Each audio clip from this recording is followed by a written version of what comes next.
The Last Witness. I was born with a gift, an intelligence so sharp it cut through the fabric of societal norms like a scalpel.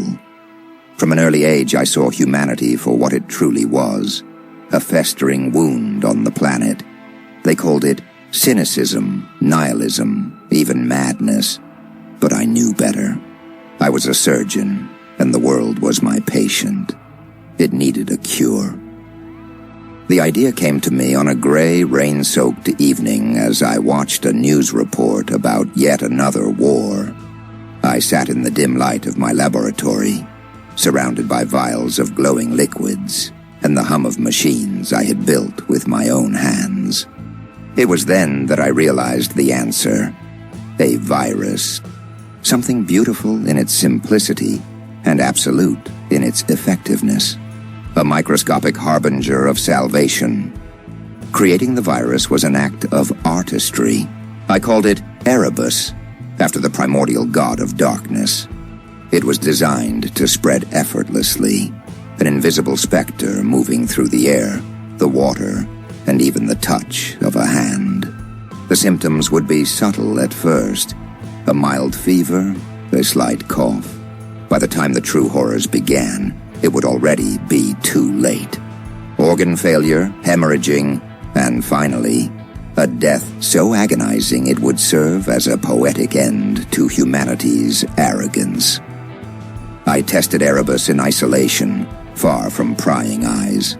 A rat here, a monkey there. Each time, the results were flawless. Life snuffed out in mere days, leaving behind only silence. My heart raced with exhilaration. I was not a murderer. I was a liberator. The next step was distribution. I secured funding under the guise of a pharmaceutical startup, developing cutting-edge vaccines. Investors, blind to my true intentions, poured millions into my project. Factories churned out vials of what they believed were life-saving treatments.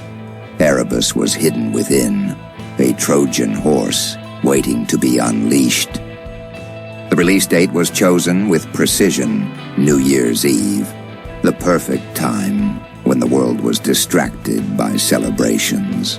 I watched from my penthouse as fireworks lit up the sky, their vibrant colors mocking the impending doom. Erebus had already been deployed in major cities, seeded in water supplies, and sprayed into the air at crowded events. The countdown began, and with it the end of an era. At first, the world didn't notice. Reports of a new flu-like illness trickled in, buried beneath headlines about celebrity scandals and political drama. By the time governments realized the severity, it was too late. Borders closed, hospitals overflowed, and mass graves were dug in every city. The world descended into chaos. I watched it all unfold from my secure compound, hidden deep in the mountains. The media's frantic broadcasts, the desperate pleas for help, the futile attempts at containment. It was a symphony of despair, and I was its composer. I felt no remorse, only satisfaction. The planet was healing. For every human that perished, a tree could grow, a river could run clean, an animal could thrive. But then something unexpected happened. The silence I had longed for became unbearable. The absence of humanity's chaos left a void that even the most pristine wilderness could not fill. The echoes of laughter, the hum of conversations, the music, all gone. I was alone in a world I had purified, and the weight of solitude began to crush me. Weeks turned into months, and the isolation gnawed at my sanity. The compound's walls, once a fortress, became a prison. My reflection in the glass seemed to mock me, a ghost of the man who had once believed he was a savior. The very intelligence that had driven me to create Erebus now tormented me with relentless questions. What had I truly achieved? Was I any better than the humanity I had condemned? One evening I ventured outside, desperate for a change. The air was crisp, the stars brighter than I had ever seen. Yet the world felt hollow, a stage stripped of its actors.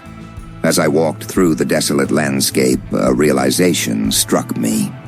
In eradicating mankind, I had also eradicated hope.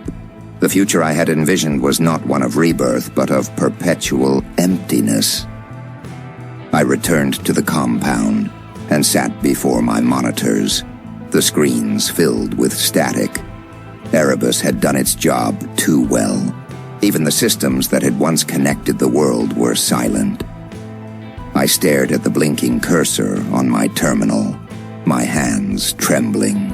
I had won, but victory had never tasted so bitter. Now I sit here, penning this account for whoever might find it, if anyone is left to read it. My name is of no importance.